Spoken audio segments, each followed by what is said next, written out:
There's a smart and legal way to keep more of what you've saved for retirement. It's called Roth conversion.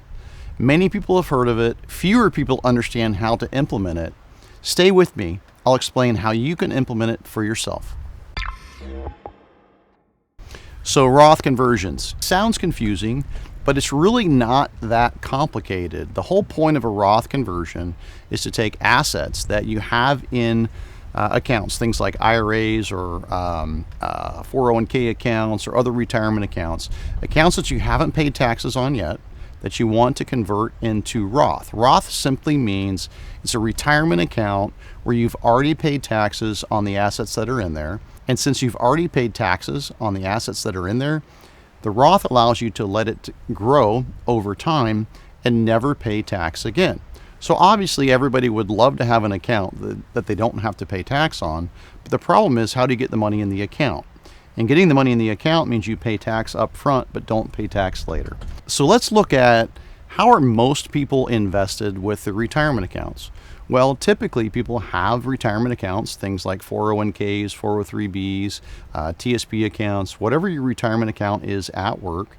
And these are dollars that have been pulled out of your paycheck. Literally before you got paid, you elected to have a certain amount withheld pre-tax and put in that retirement account at work. You had investment options, it grew over time, and now you have the ability to take the money out in retirement. The issue though is you're taking the money out in retirement and it's going to be taxed as ordinary income when it comes back to you. So we start hearing about Roth conversion. Should I do it? Is Roth good? Is Roth bad? It's good. Can you have a Roth? Yes. What's it going to cost you to have a Roth? That's the issue. So how do you convert your assets from something that's 100% taxable as ordinary income to something that's 100% tax-free? And the issue is you're going to be taxed to do it, but you need to understand how to convert from money that's 100% taxable to money that's 100% tax-free, and do it in a way that's most beneficial to you. So in order to accomplish this, we take a look at where you're at right now, what your current income is right now, how much would you be taxed to start converting from your IRA or your 401k or your TSP account, whatever your fully taxable plan is. What would it cost you to convert that over to Roth? There's always going to be a cost, but you can minimize the cost, you can convert. The question becomes, what is your long-term benefit converting from fully taxable accounts to fully tax-free accounts? If you take the time to do the analysis, which we do for individuals all over the country, and find out, does it make sense for you? Does it make sense to go ahead and pay the taxes now to not pay taxes later?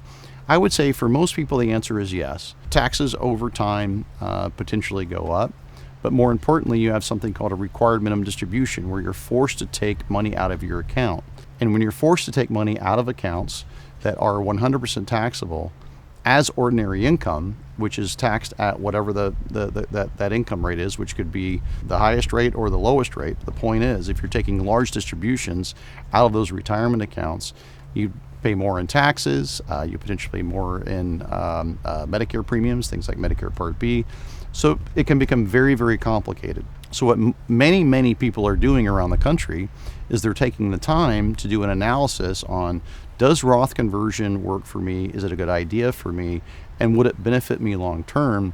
And the good news for everybody is that the analysis can show you today, not 5 years from now, not 10 years from now, not 20 years from now. The analysis can show you today whether it's a good idea for you. And then you can take that information and make informed decisions moving forward. So one of the questions that I get all the time is, would I benefit from a Roth conversion? So let's take a look at who would potentially benefit the most from a Roth conversion. Now, a lot of that has to do with how much income you have in retirement. Everybody's going to be in a little bit different situation, but you're going to benefit the most from Roth conversions if you have multiple income sources and your income is high in retirement. You're going to benefit most from Roth conversions if not only your income's high in retirement, but if you have a significant amount of assets in those retirement accounts, things like 401ks and TSP, 403b. But if you have a lot of money in accounts that are 100% taxable, eventually you're going to be of age where you have to take the RMD. So currently the required minimum distribution age is 73. They're going to move it to 75. Let's say I was 65 years old and I have $1 million in my 401k. I know if I'm 65 that, and I have $1 million in my 401k, I'm not going to have to take required minimum distributions on that account until I'm 75. If you're invested in your 401k or IRA, what have you, and you're in the market, there's kind of a general rule that says on average, your account should double every 10 years. It's something called Rule of 72. You take a look at averages in markets. If you take a look at, let's just say the average rate of return was about 7%, 7 to 8% per year in markets, which it should be on your account if you're invested in the market, then your account of $1 million at 65, by the time you're 75, that account should be about $2 million. It should double if you're invested in the right way over time. Now, if that doubles, instead of having $1 million, you've got $2 million in your retirement account now, and now you're 75.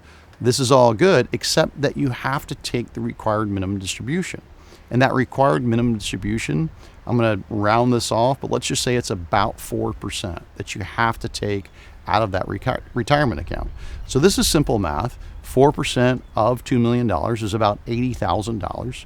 So you're forced to take a distribution of $80,000 from that retirement account, and that is going to come to you as ordinary income. What that means is it's going to be taxed at the highest rate possible. You take the $80,000, you add it to your Social Security income, you add it to whatever other income you have, and now suddenly that's what you're taxed at. That's a potential problem. And let's say somebody's got $2 million on their 401k account or their IRA account. Now you just do the same math. I'm 65 to 75. Now I've got $4 million. So you can see how this starts to creep up on people and why those required minimum distributions are a potential problem in the future. So if we take a look at what if we started to convert $1 million over to Roth, yes, we're going to pay tax, and then we never had to take that required minimum distribution. And then if we did take money out, it wasn't coming back as ordinary income at the highest tax rate, but also coming out as tax-free income. These are all things that I think people retired or close to it want to know.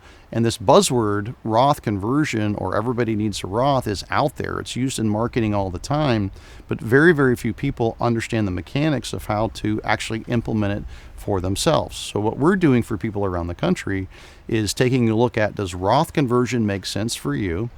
And if it does make sense for you, what is the best way to implement that? So let's go over some common mistakes that people make, or maybe advisors advise people to do, that can happen when it comes to Roth conversion. And I've been working with individuals when it comes to retirement and retirement planning for over 25 years now. So I've seen the mistakes, and unfortunately they do happen. So you do have to be careful. I'm not trying to scare anybody, but mistakes can happen. So a couple of different things you need to take a look at. Every single time you do a conversion from a traditional retirement account, again, IRAs, 401ks, so this is money you haven't paid tax on, over to Roth, so it becomes tax-free money, you're paying the tax. Every single time you do a conversion, it's going to show up on your tax return as income, because you literally pull the money out of your one retirement account that was fully taxable. It gets reported to the IRS, and then it winds up in the Roth account. That's good. But the mistakes that people are making, or sometimes advisors advise people to do, is they say, oh, Roth conversion is great, it's going to be great, you're going to have tax-free money in the future. Well, what if you're 65 or older and you're on Medicare? And there's something called LIMRA, which basically means they're going to track how much income that you have in a particular year, and they're going to adjust your Medicare Part B premium based on your income. So if an advisor has you come in and do a big conversion, suddenly your Medicare Part B premium can go way, way, way up. So there's a balancing act between these conversions over time. How much should I do in a particular year? Look at your overall income, do the conversion, and really there's this series of events that typically should take place over, not all at once, but probably over several years. And we want to take a look at how it affects every individual. So these conversions can take place over time. We're in kind of a new time frame here, where taxes at least when it comes to income tax, and which also affects these conversions. At least they're fairly stable right now, so we're taking a look at what we can convert and how much can we convert. So be very careful. One of the common mistakes that people make is doing too much at a time and then finding out, oh my gosh, now my Medicare Part B premium skyrocketed, or I paid too much in taxes. So there can be a trickle-down effect. Be very, very careful and make sure you're working with an individual or a firm that has some expertise when it comes to these conversions. What we're doing for individuals around the country is we're taking a look at their situation, their age. Are they on Medicare or are they not on Medicare? What about all of the other income or potential places? I mean, if you sell a property, I mean, all of these things come into play. But let's make sure that we take a look at all of that and come up with a strategy, because we can forecast, if you do it the right way, we can forecast how much you should do this year, next year, and for the next 5 years or 10 years or however long it takes. And then we can also show individuals how much they're going to save over time by doing that. And I think if you have that information up front, it's easier to make an informed decision about whether Roth conversion is right for you or not. Thank you for watching. Go to guardingyournestegg.com for your free and objective personal financial plan.